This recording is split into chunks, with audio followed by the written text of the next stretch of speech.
하나님 말씀 사도행전 19장을 한번 보도록 하겠습니다. 사도행전 19장 1절에서 20절까지. 사도행전 19장 1절에서 20절까지. 바울의 마지막 사역 현장이 에베소의 현장이었습니다. 바울이 이 사역의 현장의 응답을 가지고 또 로마도 보아야 할 만큼 그런 축복을 누렸죠. 사도행전 19장 1절에서 20절까지 제가 한 절, 여러분들이 한 절 교독합니다. 아볼로가 고린도에 있을 때에 바울이 윗지방으로 다녀 에베소에 와서 어떤 제자들을 만나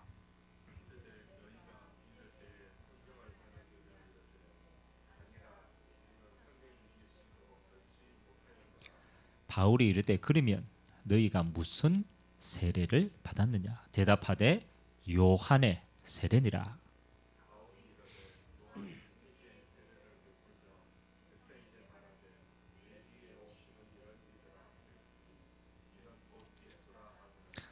그들이 듣고 주 예수의 이름으로 세례를 받으니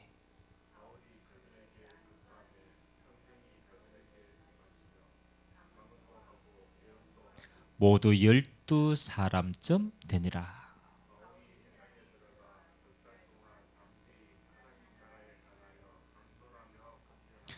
어떤 사람들은 마음이 굳어 순종하지 않고 무리 앞에서 이 도를 비방하거늘 바울이 그들을 떠나 제자들을 따로 세우고 두란노 성원에서 날마다 강론하니라.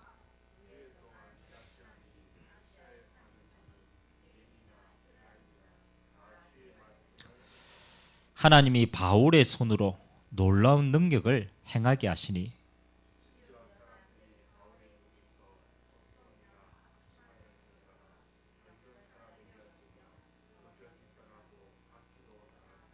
이에 돌아다니며 마술하는 어떤 유대인들이 시험 삼아 악귀 들린 자들에게 주 예수의 이름을 불러 말하되 내가 바울이 전하는 예수를 의지하여 너희에게 명하노라 하더라.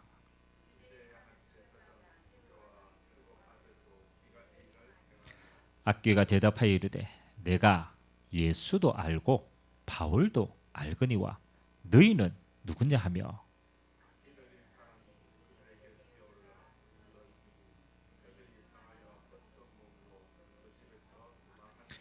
에베소에 사는 유대인과 헬라인들이 다 이 일을 알고 두려워하여 주 예수의 이름을 높이고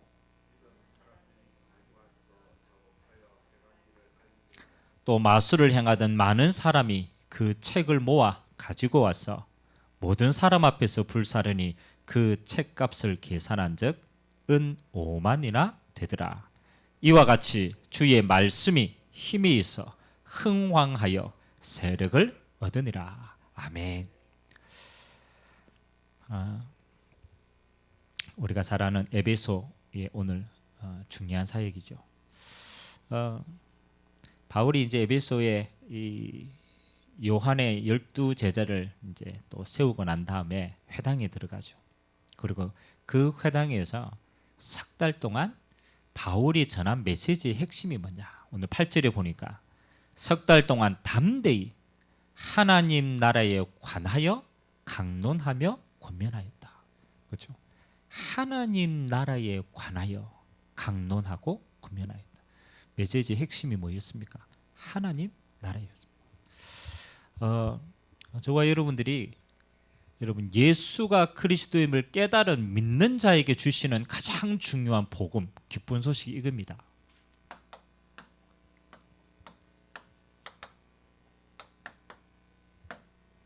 하나님 나라의 복음이에요. 복음인데 여러분 복음은 기쁜 소식 아닙니까? 예수님을 통해서 구원 주셨다 이 메시지지만 믿는 자에게는 하나님 주시는 배경이 달라요. 그게 뭐냐라면 하나님 나라의 축복입니다. 우리가 이것을 알아야 뭐 합니까? 진짜 세상을 승리할 수 있다는.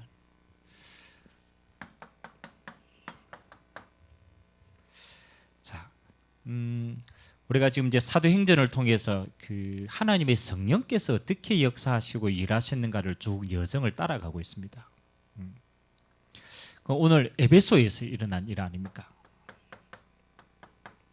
에베소는 소아시아 지방의 작은 도시입니다. 항구 도시입니다. 아데미 여신을 섬기고 로마의 또 지배를 받고 있는, 어떻게 보면 굉장히 또 번성할 수 있는 도시 아닙니까? 이제 고린도에서 이제 바울이 이제 떠나와서 이제 이 에베소로 들어왔어요. 에베소에 처음 만났는데 누구를 만나냐라면 오늘 말씀해 보니까 요한의 제자를 만난 거예요. 그러니까 요한의 세례를 받은, 그러니까 예수님보다 먼저 온 선지자가 요한 아닙니까? 마지막 선지자이기도 하지만, 그러니까 그 요한이 이제 저 강에서 이제 세례를 베푼 그 세례를 받은 제자들이에요. 그러니까 이게 하나님께 쓰임 받고 싶어서 지금 에베소까지 와서 지금 이제 하나님에 대한 것을 전달하는 거예요. 그래서 오늘 요한의 제자를 만났을 때 바울이 그렇죠? 이 질문을 합니다. 너희가 무슨 세례를 받았느냐? 그렇죠? 그러니까 무슨 세례 받았다고 해요? 그 요한의 세례, 물 세례 받은 거죠, 물 세례. 그러니까 이 바울이 뭘 얘기합니까? 예수의 이름으로 성령의 세례를 받게 합니다. 이게 굉장히 중요합니다. 요한의 세례가 필요 없다 그 말이 아닙니다. 요한의 세례는 회개의 세례입니다. 우리가 하나님 앞에 죄를 자복하는 회개의 세례입니다. 근데 성령의 세례는 뭐냐? 하나님의 성령의 권능이 임하는 영적인 세계입니다. 그런데 요한의 제자들이 이 성령 세례를 받고 중요한 눈이 열린 거예요. 그러니까 이 요한의 제자들을 데리고 오늘 어디에 들어갑니까? 회당에 들어갑니다. 유대인의 회당에 들어갑니다. 근데 여러분 그 바울의 메시지를 보면은 뭐 우리가 다 기록하지 않았지만 그래도 바울이 이야기했던 메시지를 대충 보면요, 바울이 데살로니가에 들어가서 회당에 들어가서 한 메시지가 무슨 메시지냐면 예수는 그리스도다. 이 메시지를 주로 합니다. 예수는 그리스도다. 아덴에 들어가서도 똑같이 메시지. 고린도에 들어가서도 예수는 그리스도다. 근데 희한하죠. 오늘 에베소에 와서는 메시지가 달라집니다. 맞죠? 메시지가 어떻게 달라집니까? 이렇게 전합니다. 하나님의 나라에 관하여서 강론했다. 좀 변한 게 없습니까? 있죠. 그래서 신학자들이 요 변화의 가장 요 포인트의 가운데 하나를 뭘 두냐라면은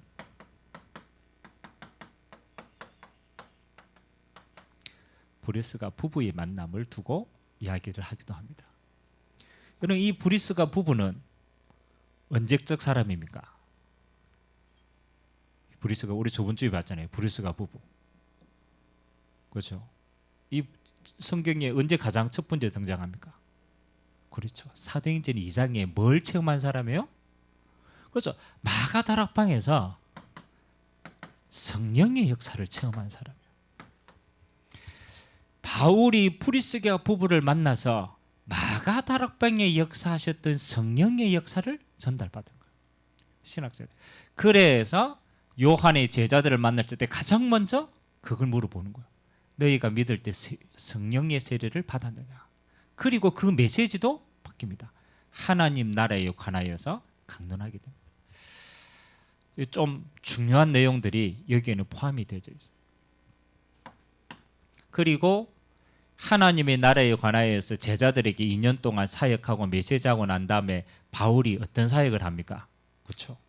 똑같이 귀신을 내어쫓는 축사도 하고 병든 자도 치유합니다. 그래서 이 역사를 보고 에베소에 있는 많은 사람들이 주께로 돌아오는 중요한 영적 흐름이 바뀌게 됩니다. 자, 이게 이제 오늘 우리가 읽었던 본문의 간단한 내용들입니다. 그래서 오늘 저와 여러분들이 한 가지를 조금 더 깊게 봐야 됩니다. 저는 어디에 포인트를 좀 뒀냐라면요, 여기에 포인트를 좀 뒀어요. 하나님의 나라. 하나님의 나라. 과연 하나님의 나라를 우리가 알고 있지만 이 하나님의 나라의 비밀이 뭘까? 그렇잖아요. 그래서 저희들이요, 이렇게 합시다. 하나님의 나라를 모르면 어떻게 되느냐? 그렇죠? 뭐 천국을 모른다라는 말도 되지만은 하나님의 나라를 모른다라는 비밀은 영적 비밀을 모른다라는 거. 그러니까 영적인 사실을 모른다라는 거. 영안이 닫혔다라는 거. 그렇죠? 하나님의 나라를 모르면 어떻게 되느냐?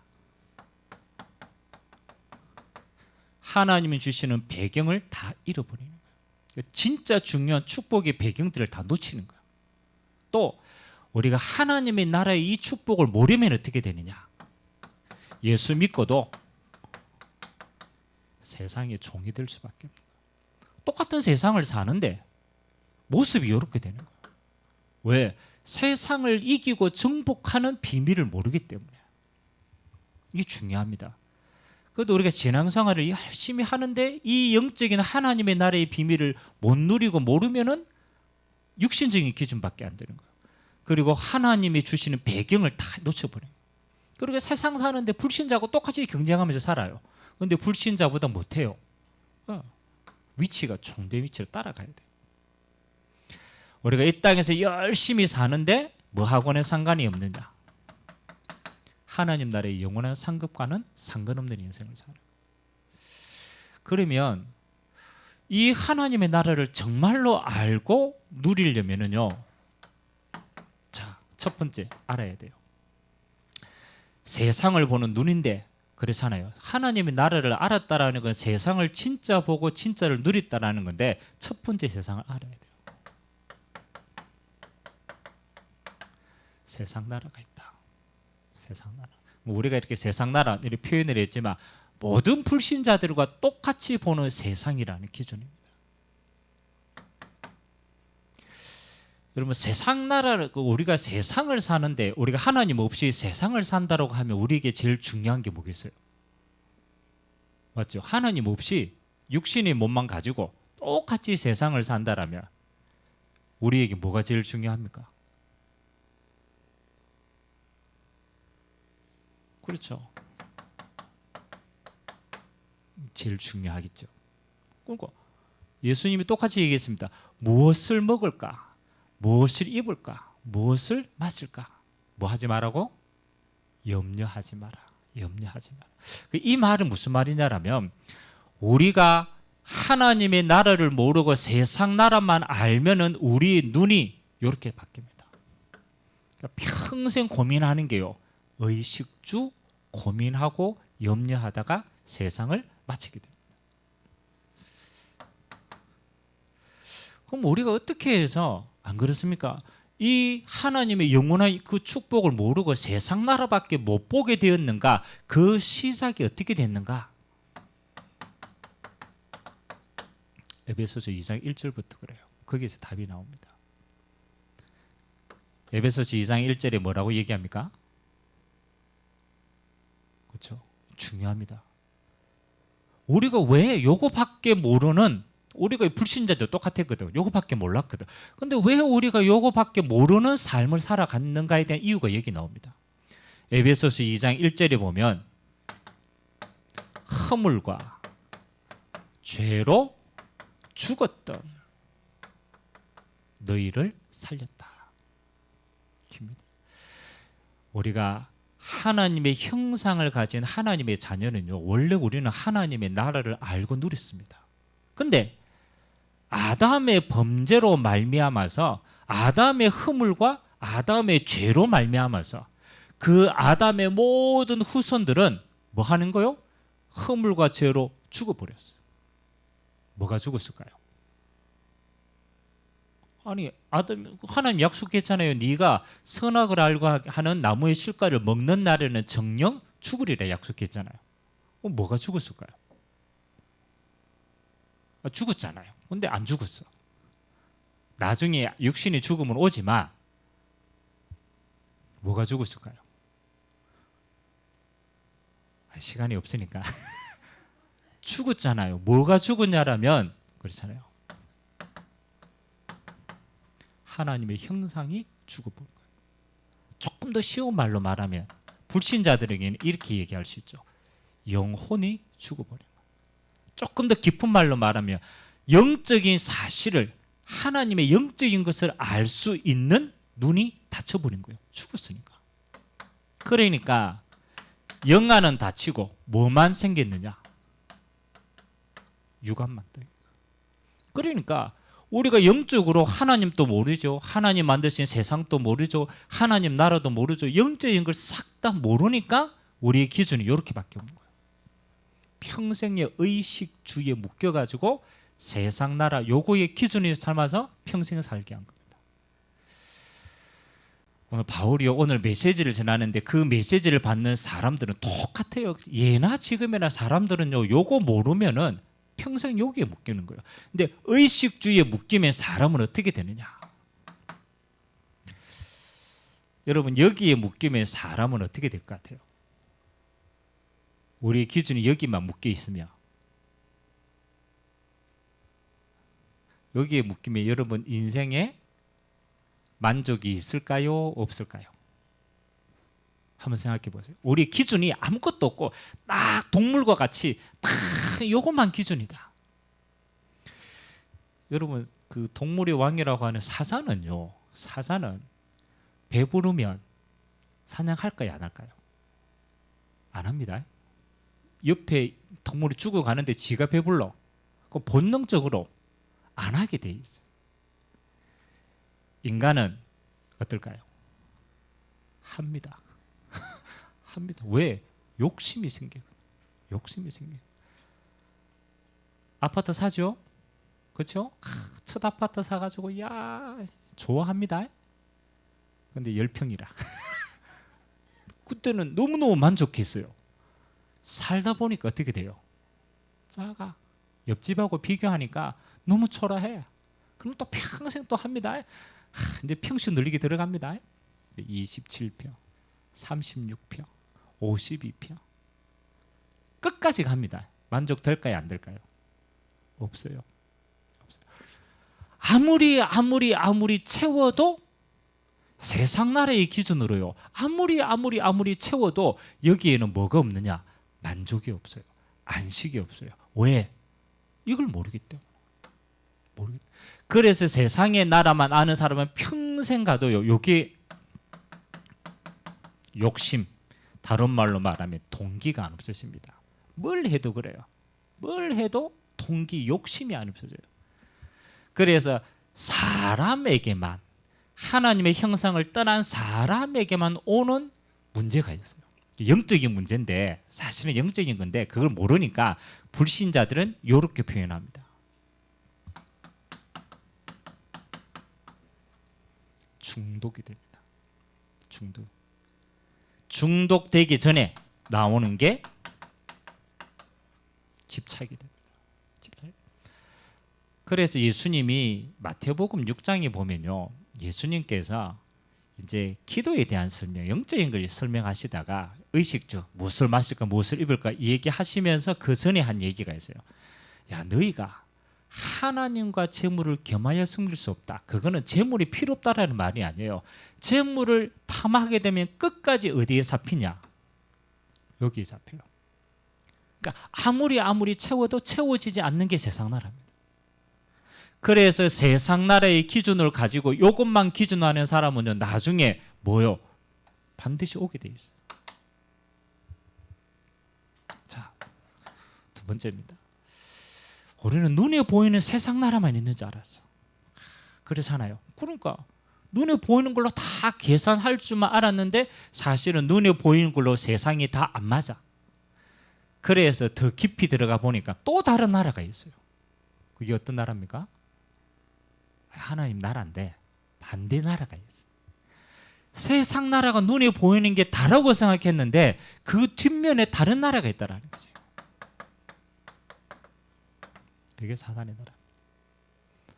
요걸 진짜 봐야 요게 이해가 되어집니다. 여러분 문제라고 생각한다고 마찬가지입니다. 여러분의 문제가 사실은 의식주 문제가 아닙니다. 그 배후에 요게 문제입니다. 요게. 그래가 요 사단을 성경에는 뭐라고 표현하냐면 이렇게 표현합니다. 세상 임금이라고 표현해요. 세상 임금이다. 왜 그렇습니까?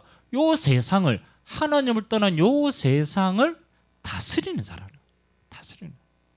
그래서 에베소 6장에 보면 정사, 권세, 어둠의 세상 주관자들, 악의 영을 상대하는 것이다. 영적 싸움 싸우라. 그때 이야기하면서도 똑같이 얘기합니다. 세상 임금이다. 요 사단이요, 세상을 크게 장악한 것처럼 보이지만 세상에 가장 중요한 걸 장악합니다. 우리가 잘 아는 요한복음 8장 44절. 뭘 장악합니까? 알 수 있어야 돼요. 아니, 우리 사람들 멀쩡하게 다 돌아다닌다니까요. 돌아다니죠. 다리 떨지 말고. 돌아다니잖아요. 우리는 세상 나라를 보면 아이고 저 사람 저렇구나. 성경에는요, 겉에만 보이는 이것만 세상이 아니라고 얘기합니다. 그 사람이 진짜는 요거라고 합니다. 너희는 너희 아비 누구에게서 났으니? 마귀에게 났으니. 은밀하게 말하면요, 하나님을 떠나서 영적으로 닫혀버린 이 인간을 누가 조종하느냐? 그렇잖아요. 마귀에게 종이라고 해요. 또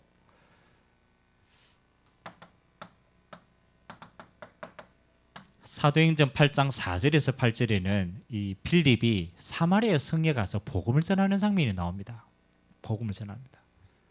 근데 그때도 또 뭐라고 표현하느냐? 단순히 병든 자를 치유했다라고 얘기하지 않고 마귀에게 눌린 자라는 표현이에요. 마귀에게 눌린 자. 그 말은 뭡니까? 하나님을 떠난 세상 나라에 보이는 그 인간들의 세상처럼 보이지만 은밀하게 말하면 마귀에게 종되었다라는. 왜? 죄를 해결하지 못하니까. 죄인이니까. 죄의 권세는 마귀에게 있는 거예요. 이 인간을 장악하고 있을 뿐만 아니라 이 세상에 아까 얘기했죠. 정사와 권세와 어둠의 세상 주관자, 세상의 흐름을 장악하고 있더라. 중요합니다. 에베소서 2장 2절에는 조금 더 크게 얘기합니다.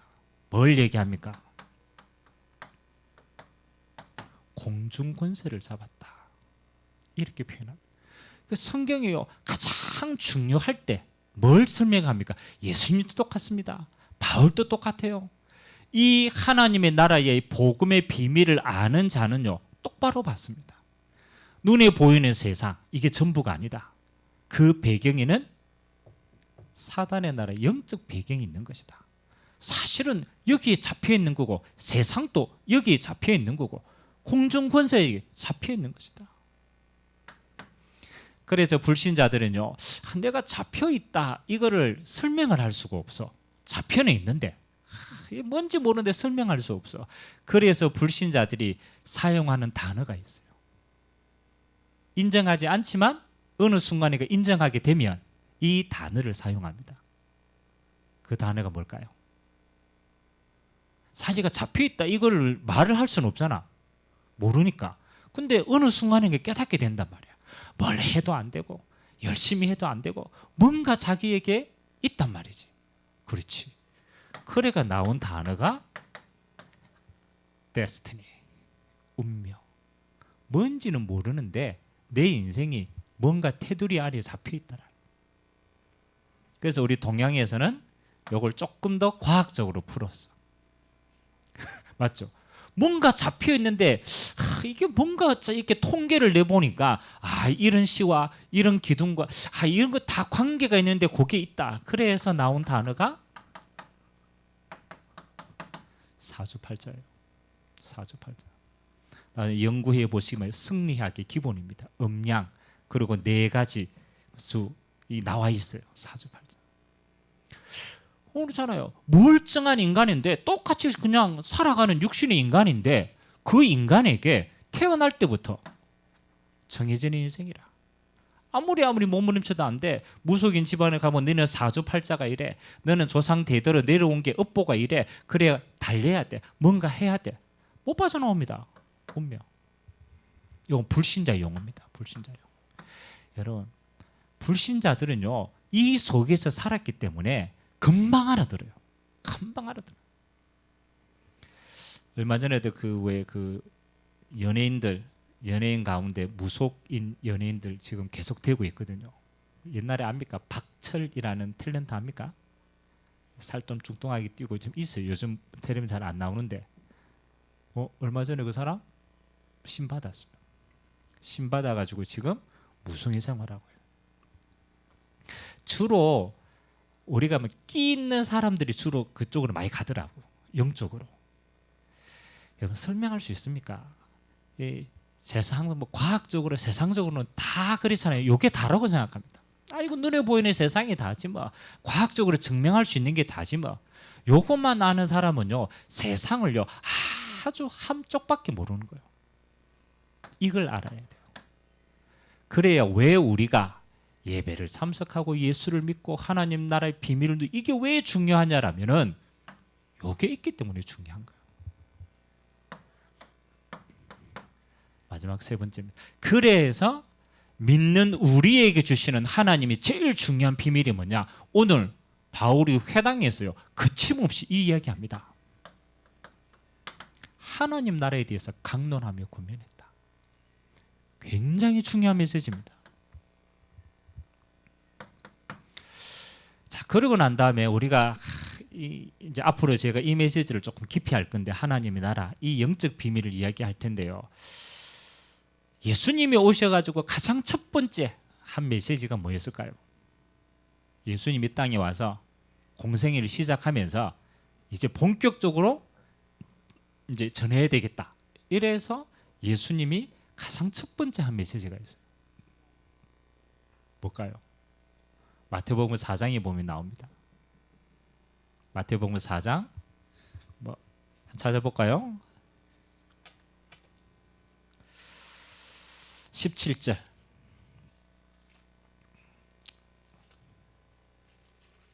마태복음 4장 17절. 그렇죠. 이게 예수님이 이제 본격적으로 하나님 나라에 대한 메시지를 시작하시면서 주신 거예요. 17절에 이때부터 예수께서 비로소 전파하여 이르시되 회개하라, 천국이 가까이 왔느니라. 또 그 뒤편에 보면은, 자 23절에 보면 예수께서 온 갈릴리에 두루 다니사 그들의 회당에서 가르치시며 무슨 복음을?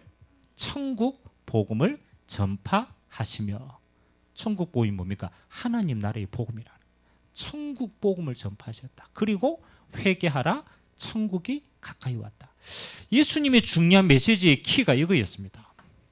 하나님 나라였습니다. 하나님 나라. 그리고 우리가 너무나 잘 알듯이 예수님의 마지막 메시지,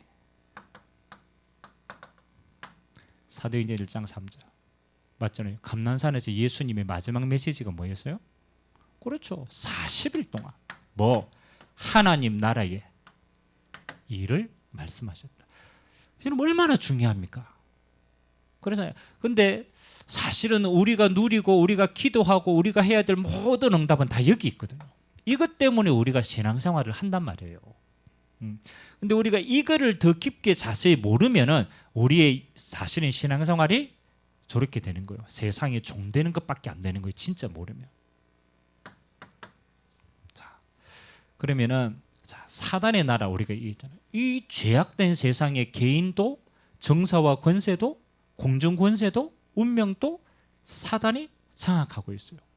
그러면 하나님의 나라가 가야 될 천국도 맞지만 이 땅에 임하는 하나님의 나라를 가장 잘 설명한 성경 구절 한 구절을 대라면 뭐가 있겠어요? 그것도 예수님이 말했어요. 예수님이 하나님 나라를 요거를 배경 삼아서 하나님의 나라가 이렇다라고 설명한 것 가운데 가장 명확한 성경 구절 한 구절이 있어요. 예수님이 직접 말했다니까. 하나님 나라가 이미 임했다라고 얘기해요.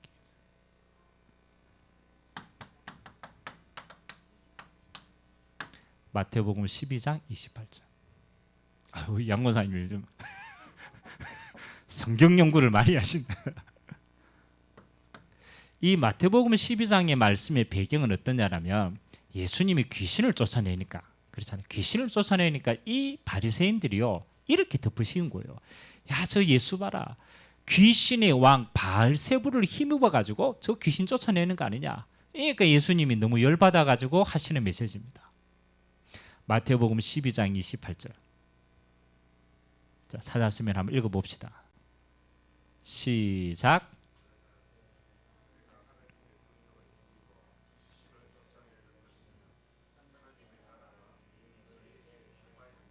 아멘. 예수님이 세 가지 얘기하시죠.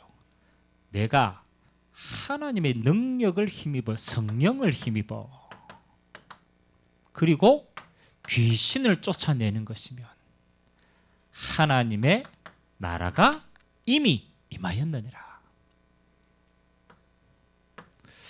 자, 그러면 가장 정확하게 우리가 하나님의 나라 설명을 한다면 이 두 가지를 표현을 사용하죠.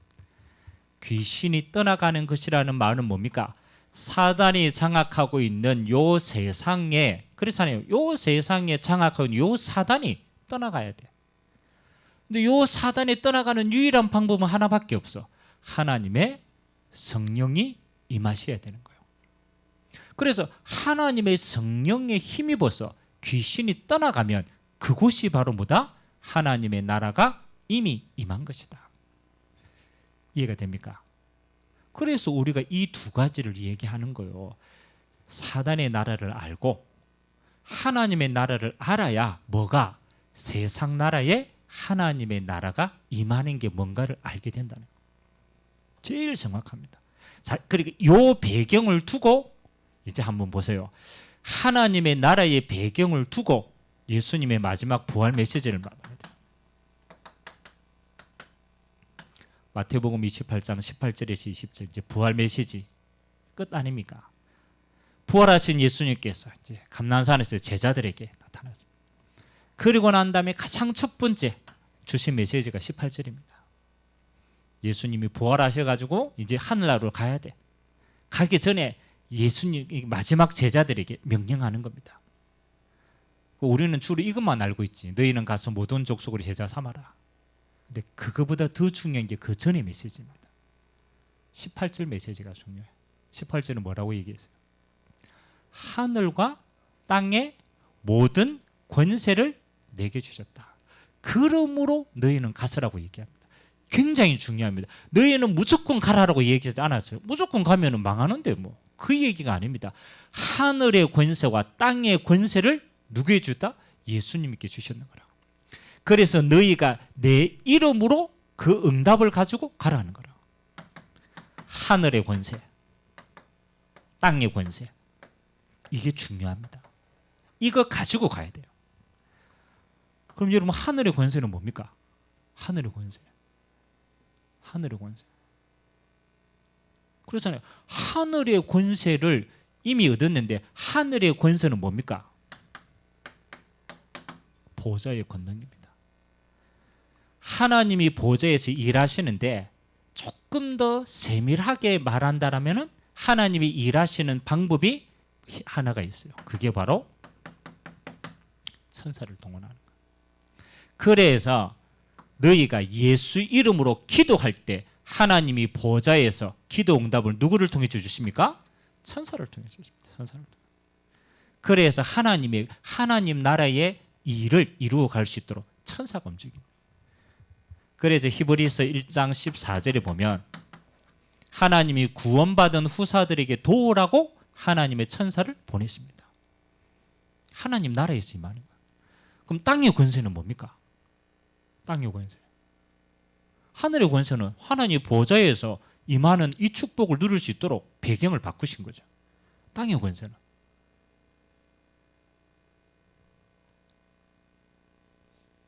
땅의 권세는. 오늘 시간 많이 갔다. 근데 중요합니다. 앞으로 우리가 저거 가지고 모든 걸 풀어야 되기 때문에 오늘은 이걸 조금 더 깊이 있게 알아야 돼요. 땅의 권세는 예수님이요 가장 먼저 얘기한 게 있어요. 예수님이 너희가 내 이름으로 뭐를? 귀신을 쫓아내며. 그렇죠? 땅의 권세는 예수 이름으로 흑암을 결박하는 권세를 주신 거예요. 결박하는. 그래서 우리가 예수 이름으로 갈 때 하늘에서는 하나님이 보좌에서 하나님이 천군 천사로 역사하시고 땅에서는 그 이름으로 흑암이 꺾어지는 거예요. 그러니까 하늘과 땅의 권세가 누구에게 주어졌느냐? 예수님께 주어졌어요. 그래서 예수님이 우리에게 얘기합니다. 너희가 내 이름으로 가라라고 말합니다. 아멘. 그래서 오늘 바울이 앞치마만 던져도 병자가 치유되고 귀신이 떠나가요. 왜 그런가를 알아야 돼요. 바울이 누구 이름으로? 예수 이름으로 이 일을 행합니다. 그런데 이게 이제 쓰게 읽어봐도 또 예수 이름이 어떤 이름인지를 아니까, 그 권세를 아니까 이 이름으로 했는데 사단이 알죠. 이게 진짜 믿는 놈인가 안 믿는 놈인가 안 거예요. 사단은요 압니다. 그리스도 대신 예수 이름을 진짜 믿고 선포하는 자는요 하늘의 권세와 땅의 권세가 이 땅에 이루어집니다. 그걸 보고 하나님의 나라가 임했다라고 표현합니다. 그래서 저는 우리가 신앙생활을 하는데 왜 우리의 삶이 그렇잖아요. 아까 얘기했죠. 변화 없이 세상에 종이 되고 그렇잖아요. 육신적인 거 똑같이 여기에 묶여 있고 욕을 하느냐라면은 뭘 몰라서 그러냐? 욕을 몰라서 그래요. 하나님의 나라의 비밀을 모르고 못 누리고 이걸 우리가 못 전하면은 우리는요 세상 사는데 종이 됩니다. 똑같이 의식주의 종이 돼요. 그래서 여러분의 기도를 한번 자세히 보시기 바랍니다. 진짜 이 세 가지 나라를 안다라면 우리의 기도는요 구원받은 자의 기도는 한 가지밖에 없어요. 뭐? 하나님 나라 누리는 것밖에 없어요. 은밀하게 말하면 이게 다라. 왜? 하나님의 나라를 누리면 뭐가 되어집니까? 사단의 나라가 무너지고 세상 나라 속에 하나님의 묶였던 모든 것이 풀려납니다. 그럼 우리가 세상을 정복할 수 있는 거예요. 자, 그래서 오늘 바울이 회당에서 담대히 하나님 나라를 강론하고 전했다. 요 비밀을 전달한 거예요.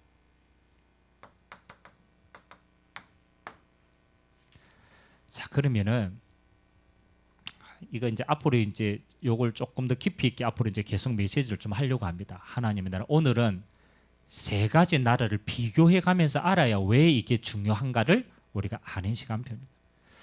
저는 여러분이 문제다라고 보는 생각들 있잖아요. 문제다라고 할 때 맞잖아요. 대부분 우리는 뭘 가지고 문제라고 생각하냐면 요거 가지고 문제라고 생각합니다. 의식주. 이 땅에서 이게 없으니까 문제라고 생각해요. 사실은요 우리가 문제가 아니고 뭐가 틀리느냐, 문제 보는 눈이 틀린 거예요. 왜? 이것도 안 보이고 이것도 안 보이는데 틀린 기준으로 이것만 보고 문제라고 생각하는 거예요. 저 사람이 문제야. 내게 돈이 없으니까 문제야. 내가 이거 없으니까 문제야. 요거 보고 우리는 전부 다 문제라고 생각하고 하나님 앞에 요것만 채워달라고 합니다. 사실은요 우리의 기준이 뭐 하는 겁니까? 문제 보는 눈이 틀렸어요. 진짜 문제를 알려면은 뭘 봐야 돼요? 이 세 가지 나라를 다 봐야 돼요. 세 가지를 봐야 돼요. 이게 없는 게 아니구나. 이거 우리가 이게 사단에게 다 빼앗겼네? 그렇지. 그래서 하나님의 나라를 회복하면 저게 풀려나는 거예요. 그래서 첫 번째 기도입니다. 하나님, 나의 눈이 세 가지 나라를 알고 보게 하옵소서. 첫 번째 기도입니다.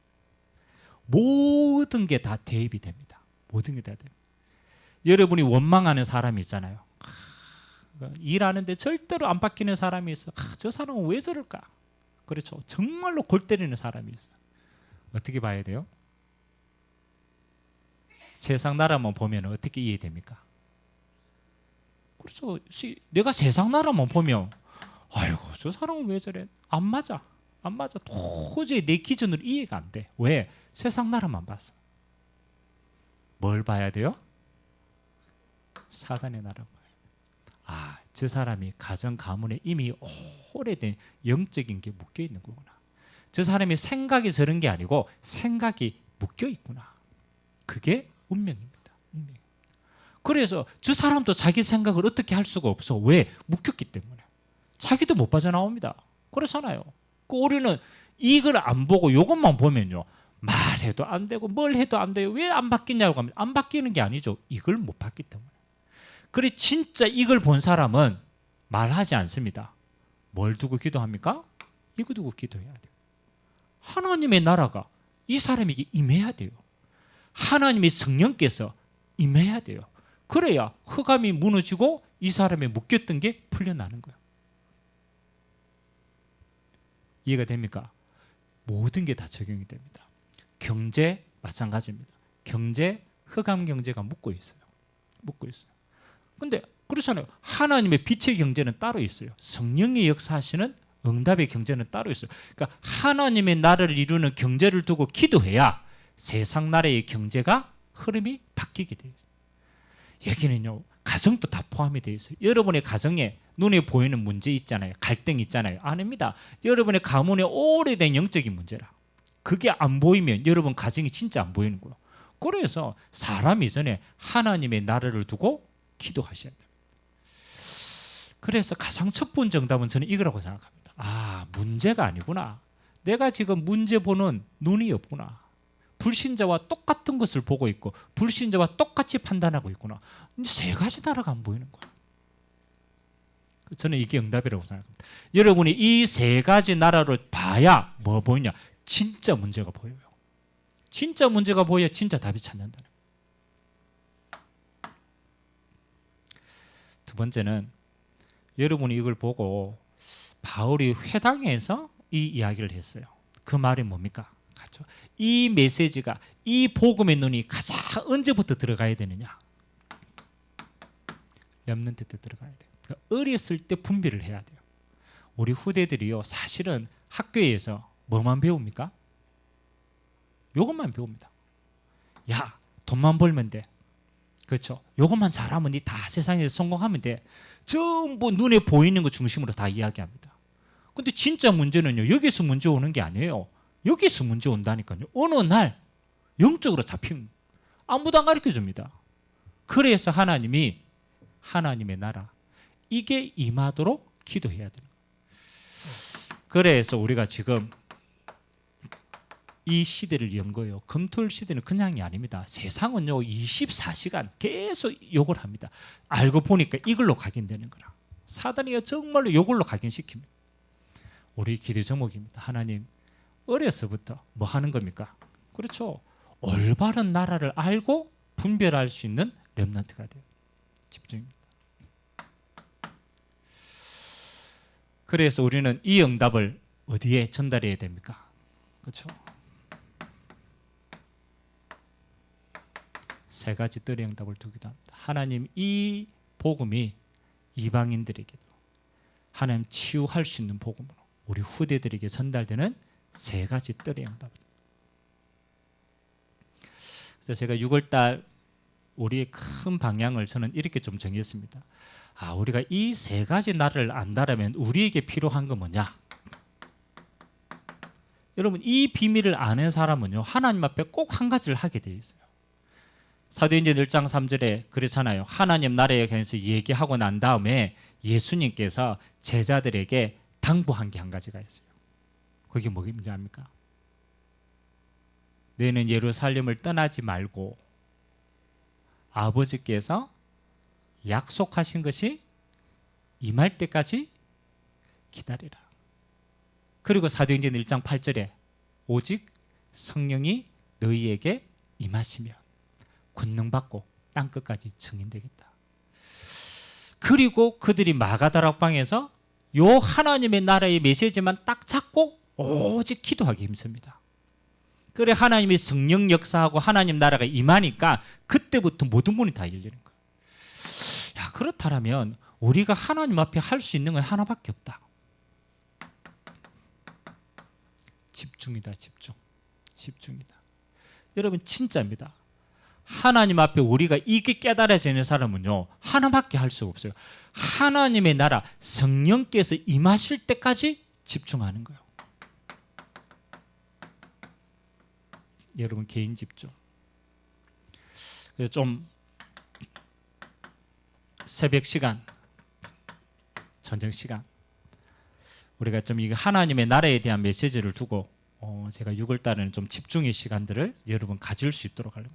새벽 기도 때도 좀 개인 집중할 수 있도록. 뭐로? 요 하나님 나라로. 여러분 저녁에 개인적으로도 마찬가지입니다. 하나님 나라에 집중할 수 있도록. 여러분 하나님의 나라가 임해버리면 끝나는 거예요. 그때까지는 뭐 하는 겁니까? 기도로 집중하는 거예요. 그 다음에 함께 집중해야 돼요. 요 함께 집중을 제일 잘한 게 어디냐? 사도행전 2장 42절이라. 초대교회는요, 매일 집에서 성전에서 개인이 기도하면서 집중하고 하나님 나라 이 축복을 누렸습니다. 그리고 일주일에 한 번, 언제입니까? 주일날 집중한 거예요. 사도의 가르침을 받고 서로 교제하며 떡을 떼며 전혀 기도하기를 힘썼다. 우리가요, 주일날을 완전히 뭐로 바꿔야 되느냐? 이거 누리는 날로 바꿔야 돼요. 하나님 나라. 여러분 주일날만 우리가 함께 온종일 예배 속에 진짜 하나님 나라 충만히 임했다. 여러분의 6일은요, 이 하나님의 나라를 전달하는 게 됩니다. 달라집니다. 영적으로 달라집니다. 개인이 집중하고 함께 집중하고.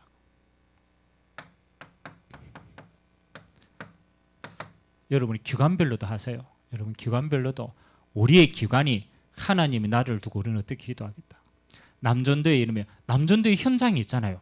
그 현장이 하나님 나라에 임해야 돼요. 그 기관별로 하나님 앞에 집중하는 비밀. 뭘 체험하는 게 기준입니까? 하나님의 나라가 임하는 게 기준입니다. 우리는 전도하는 게 아닙니다. 전도는 되어지는 거거든요. 하나님의 나라가 임하면 전도의 문이 열립니다. 그건 희한하죠. 하나님이 자꾸 전도문 열어간다. 우리의 키는 뭐 하는 겁니까? 집중으로 하나님의 나라가 임하도록 기도하는 거예요. 오늘 또 짧은 시간이지만 여러분에게 하나님의 나라가 임하는 시간 되시기를 주님의 이름으로 기도드립니다. 기도하겠습니다. 좋으신 하나님 감사드립니다. 오늘 바울이 에베소의 회당에서 하나님 나라를 강론하고 집중하였습니다. 하나님 오늘 그 에베소에 흑암의 나라가 무너지고 하나님의 치유와 회복의 증거로 이 복음이 힘있게 전달되어 준 줄 믿습니다. 하나님 이번 한 주간도 하나님 나라의 복음에 우리가 집중하고 기도로 누리고 우리의 모든 삶이 하나님의 나라를 전달하는 삶이 되도록 주님이 축복하여 주옵소서. 감사드리며 살아계신 예수 그리스도의 이름으로 기도드리옵나이다.